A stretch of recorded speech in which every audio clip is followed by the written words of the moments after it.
속속닥함의 윤쌤 윤태정입니다. 벌써 8개째 테마로 들어왔습니다. 이번 강의할 내용은요, 고등학교 1학년 6월달, 9월달, 11월달 모의고사 해설입니다. 최근 고등 인문 도캡에서 이제 자료를 가져왔고요. 그 다음에 이제 알지그램마에서 이 알지그램마를 약간 설명을 하게 되면 알지그램마는 니딩그램마라고 그래요. 그래서 실제로 문법을 한 60강 정도나 50강 정도 들어가지고 한다솜 쓰더라도 사실 독해를 하는 데 있어서는 상당히 난해하잖아요. 근데 실제로 보게 되면 항상 글을 쓰는 작가들은 정해져 있고 그 다음에 문제를 출제하는 사람들이 정해져 있다는 생각을 항상 염두에 두고 가야 돼요. 그러면 지문상에서 항상 단어만 바뀐다. 문장의 구조는 똑같고 지문의 구조 똑같고 문제 유형 똑같다라고 생각을 하시고 공부를 임하는 것이 가장 좋습니다. 자, 먼저 시작하기 전에 조금 알아봐야 될 부분이 한국 사람이 이렇게 공부해 영어가 쉽다라는 부분이 있어요. 이거는 그 모바일이나 이 웹상에서 한번 검색 한번 해보시면 금방 찾을 수 있을 것 같고요. 간단하게 얘기를 해보면 한국 사람들이 공부를 시작할 때 물론 뭐 어휘 문법부터 공부를 하는 것이 맞죠. 그런데 실제로 보게 되면 어휘나 문법 같은 기초 과정이라고 생각을 하시면 됩니다. 어떻게 보면 독해라는 거를 잘하기 위해서 그 밑에 바탕을 깔아주는 것들이죠. 사실 독해가 지금 현재 상태에서는 이제 독해가 한 22문제 정도 되잖아요. 리스닝이 한 23문제 정도 되고. 그런데 실제로는 눈으로 봐서 해석이 안 되는데 귀로 과연 들릴까라는 저는 그런 의문을 많이 갖거든요. 그렇기 위해서는 어떻게 했냐면요. 기준점을 독해에서 잡아주고 나서 어휘로 외우시고 필요한 어휘로 외워주시고 문법으로 외워주시고. 그런데 어휘 같은 경우도 제가 해설 강의에서 계속 말씀드리지만 모든 모의고사에서 나오는 단어들은 거의 80% 이상이 겹친다는 거예요. 그게 바로 기본 단어거든요. 기본 단어부터 좀 외워주실 필요가 있습니다. 문법 같은 경우도 단순하게 50강, 60강씩 해가지고 굉장히 어려운 문법 하지 마시고요.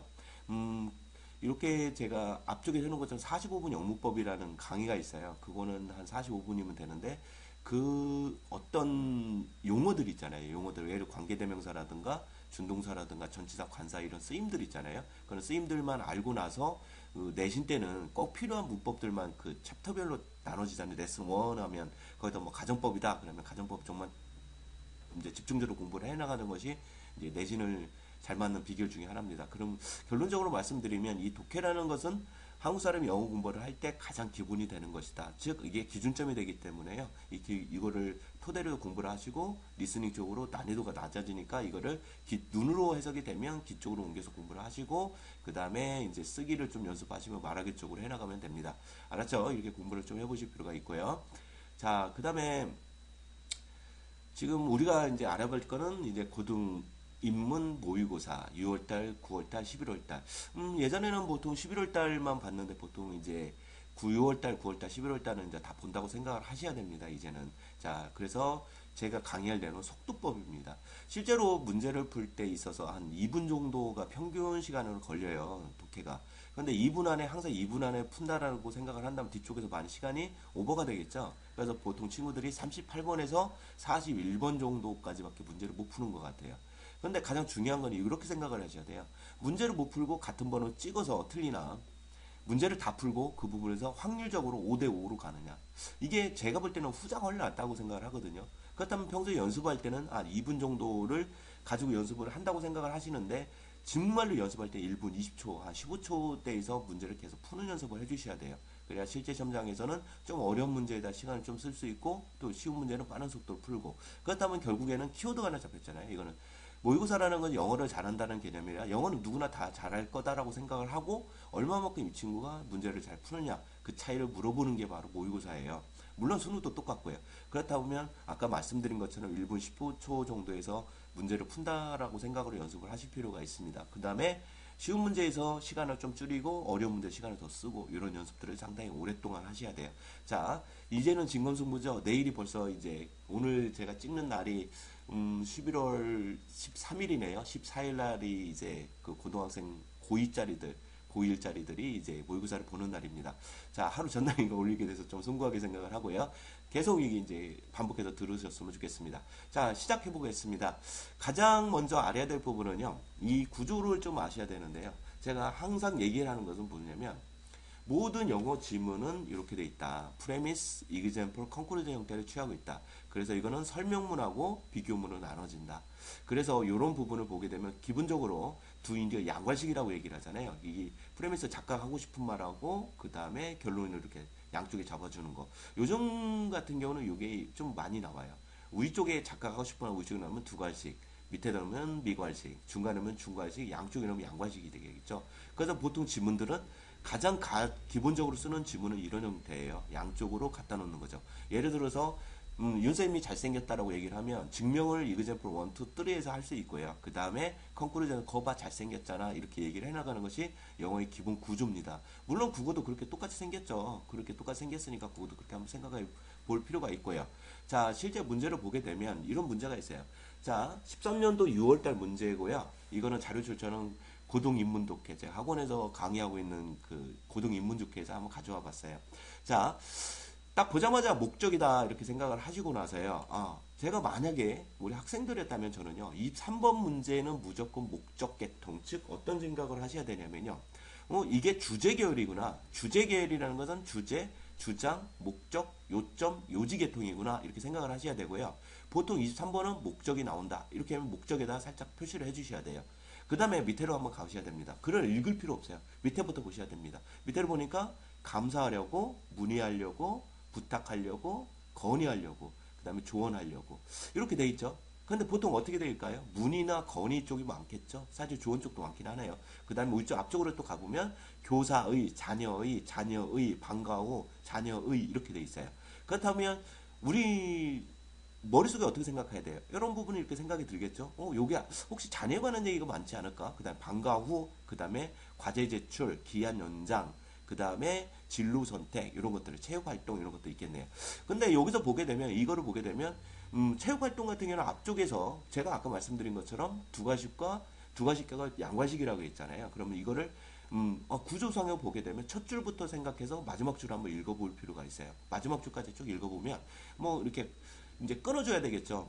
가장 먼저 해야 될 부분은 뭐냐면 스키밍이라는 기법을 쓰는 건데요. 먼저 피리어드를 한번 이렇게 끊어줘요. 그럼 피리어드 둘, 그 다음에 또 어디 있을까요? 여기에 보면 셋, 그 다음에 넷, 다섯, 여섯. 이 문장 여섯 문장으로 되어 있는 문장이네요. 그러면 첫 번째 문장부터 한번 살짝 보는데요. 먼저 이 부분을 이렇게 잡아줘야 되겠죠. 이렇게 콤마부터 일단 잡아줘요. 그 다음에 애프터 접속사 잡아주고, 그 다음에 콤마 잡아주고, 그 다음에 이렇게 갔어요. 그랬더니 이 마이클인 나의 아들은 갔다 학교에 집에 갔다 어디로부터 학교로부터 이렇게 돼 있어요. 어제 6시쯤에 이렇게 돼 있죠. 그 다음에 바스켓볼 매치 후에 뭐를 가지고요? 4개의 홈워크를 가지고 이렇게 갔대요. 숙제를 가지고 갔대요. 뭐라고 썼어요. 그 다음에 여기에 보니까 would it be possible? 가능할까요? 이렇게 물어봤어요. 뭐가 가능할까요? 허락하는 것. 즉 이게 사역동사가 나와 있죠. 그럼 to 이하 하는 것을 그에게 허락해 주세요. 언제까지요? 주말까지. 이렇게 뭔가 주말까지? 그걸 하도록 해달래요. 그게 가능할까? 이렇게 물어봤어요. 근데 밑에 보니까 뭐라고 돼 있어요? 이거는 굉장히 감사할 거다. 네가 만약에 동의를 한다면. 벌써 답 찾으셨죠? 저는 개인적으로 봐서는요.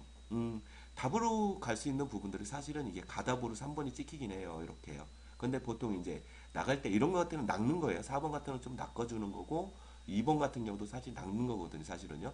근데 가답으로 찍힐 수 있는 2번, 3번 정도가 찍힐 것 같아요. 근데 마지막 문장을 딱 보자마자 이렇게 명령문들 있잖아요. 이렇게 명령문로 시작하는 것들이 제가 나중에 다시 다 하겠지만 명령문이나 if나 when이나 이런 것들이 할 때 보통 그게 다 이그젠플의 하나의 형태들이거든요. 먼저 그런 형태들이 나왔을 때 집중해서 볼 필요가 있다는 거예요. 그러면 앞에 부분은 가답이 찍혔어요. 2번, 3번이 찍혔으면 앞쪽은 스키밍에 들어가요. 그랬더니 뭐 11시쯤에 그는 뭐 완전 뭐 완료시켰는데 그게 3개고 사이언스, 매스, 잉글리시고 그 애는 굉장히 열심히 일했고 저녁 내내 그 다음에 걔는 막 시작하려고 했다.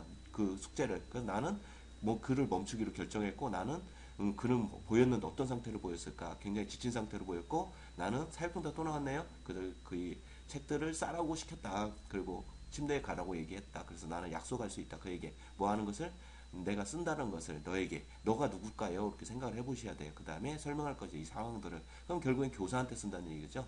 그 다음에 마이클은 굉장히 이제 걱정을 하고 있다. 자기 홈워크를 끝내는 것에 대해서 걱정을 하고 있다 이렇게 해서 얘기가 돼 있어요. 자, 여기까지 한번 봤고요. 이렇게 대충 한번 이게 바로 스키밍 기법이거든요. 한번 스키밍 기법에 따라서 한번 가답을 잡는 기법도 한번 보시고요. 그 다음에 뒤쪽으로 한번 제가 살짝 넘어가 볼게요. 실제로는 속도법을 좀 이제 공부를 해주셔야 되는데 이게 바로 속도법이에요. 제가 앞에다 안 놓는 이유가 뭐냐면요.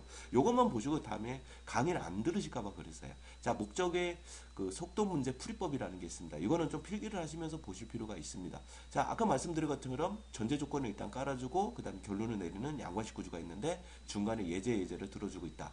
기본 구조에서는 두 가식, 미과식, 중과식, 양과식 구조로 잡는다. 첫 번째, 문제 유형을 파악해라. 얘가 목적인지 빈칸인지 뭔지를 얼렁얼렁 파악을 해주는 게 가장 중요합니다. 두 번째, 해답지를 보고 서술로 동사를 표시하고 동사 앞에 있는 핵심어를 표시를 해줘라. 이거 굉장히 중요하죠. 제가 방금 전에 했고 맨 위줄로 확인해라. 맨 밑에 줄로 확인하라. 그 다음에 5번, 6번이 굉장히 중요합니다. 실제로 5번 같은 경우는 example로 들 수 있는 for example, for instance, 그 다음에 if, when, 명령문들 이런 것들은 시작되는 문장을 앞뒤를 철저하게 확인해야 됩니다. 이게 바로 키워드가 되거든요. 그래서 키워드가 되는 문장을 찾아내는 기법 중에 하나입니다. 그 다음에 요게 난이도가 좀 더 올라갔을 때 얘기를 해요. 실제로 이렇게 지문이 이렇게 있다고 가정을 해볼게요. 지문이 하나, 둘, 문장으로 끊기겠죠? 이렇게. 문장으로 끊겼을 때, 만약에 이렇게 문장이 5개, 6개 정도가 되잖아요. 근데 중간에 만약에, 이런 것도 있잖아요. however, yet, under, other, hand 같은 거 나오잖아요. 그러면 실제로 프레미스와 이 컨클루전이 꺾인다는 얘기예요. 이게 없다는 얘기는 위하고 밑에 내용이 같아요. 방금 전에 목적하고 똑같죠. 목적 같은 경우는 엔드 계열이라고 합니다. 근데 만약에 이게 들어가게 되면, 전 이 문장 자체가 꺾이기 때문에 위쪽에 좋은 내용이 있었다. 그럼 밑에 쪽은 무조건 마이너스적 내용이 있는 거로 이제 유출을 해낼 필요가 있습니다. 자, 이 부분은 제가 말씀드린 것처럼 요거는 난이도를 높이는 단계고요. 우리 친구들은 아셔야 될 거는 기본 구조부터 이렇게 생각해서 어떻게 문제를 푸는지, 그 다음에 example 하는 형태가 example for instance, if, when 명령문이다. 이렇게 생각을 해주실 필요가 있고요. 난이도가 높아진다. however나 yes나 under, hand 같은 것들을 조심해서 보도록 하십시오. 다시 위쪽으로 한번 넘어가서 한번 확인을 한번 해보겠습니다. 우리 친구들 한번 다시 한번 읽어보세요. 제가 물론 표시는 해놨어요. 자, 우리 친구들 한번 쭉 한번 보세요. 자, 그게 가능한지 안 가능한지 한번 해보는 겁니다. 딱 보자마자 어떻게 한다 했어요? 그래, 목적. 이게 목적에 관한 문제야. 이렇게요. 그 다음에, 이렇게 써보니까, dear, 뭐, Mr. White 이렇게 돼 있네. 그럼 누군가한테 편지를 쓴 거구나. 이렇게 생각이 되겠죠. 그 다음에 뭐, sincerely, 뭐, 어쩌고저쩌고 이렇게 써 있어요. 누가 누구한테 썼다는 글 같은 거죠. 그 다음에 이렇게 보니까, 아까 말씀드린 것처럼 감사하려고, 문의하려고, 그렇겠네요. 부탁하려고, 건의하려고. 그 다음에, 조언을 구하려고 이 정도가 돼 있어요. 그 다음에 앞쪽에 가니까 세심한 학생지도, 그 방과후 활동, 그 다음에 뭐 과제 제출 기간 연장, 그 다음에 체육 활동 활성화, 그 다음에 진로 계획 이렇게 돼 있어요. 그 다음에 눈을 쭉 바라갑니다. 다른 거 필요 없이 봐요. 동사 찾아놓고 집에 갔다 학교로부터 이렇게 갔고, 뭐 후에 그 다음에 숙제를 가지고 숙제라는 게 제가 여기 표시를 해놨어요. 아, 숙제에 관계된 얘기를 하고 있구나 이렇게 돼 있어요. 그럼 여기에 앞쪽에 주어가 되는 사람이 누굴까요? 교사, 자녀 이렇게 되겠죠. 그 다음에 눈을 뚝 가봐요. 완료시켰다 이렇게 돼 있죠. 현재 완료 형태 있고요. 그 다음에 세 개 있고 그건 열심히 일했다. 자, 여기서 중요한 건 뭐냐면 주어 플러스 동사 플러스가 이렇게 들어갔을 때 비동사 계열 같은 경우는 플러스 형용사라는 거 꼭 알아두셔야 돼요.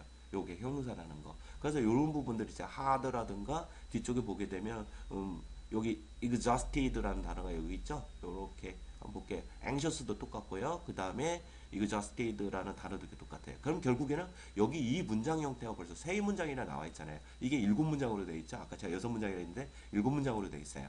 그렇게 되면 여기서 아, 이게 굉장히 중요한 거구나. 그 다음에 눈을 계속 반응하는 거예요. 그럼 완료시켰는데 그게 뭐냐? 사이언스, 매스, 잉글리시다. 근데 열심히 일했다. 뭐 이렇게 끊어주고요. 저녁 내내. 그는 막 시작하려고 했다. 그의 숙제를 시작하려 했을 때 나는 그를 멈추려고 결정을 했다. 그리고 걔는 그는 아들이겠죠. 그는 지쳐 보였다. 그래서 이렇게 결론 나왔죠. 그래서 자기가 책들을 싸게 만들었대요. 사역동사 나왔죠. 이렇게 사역동사.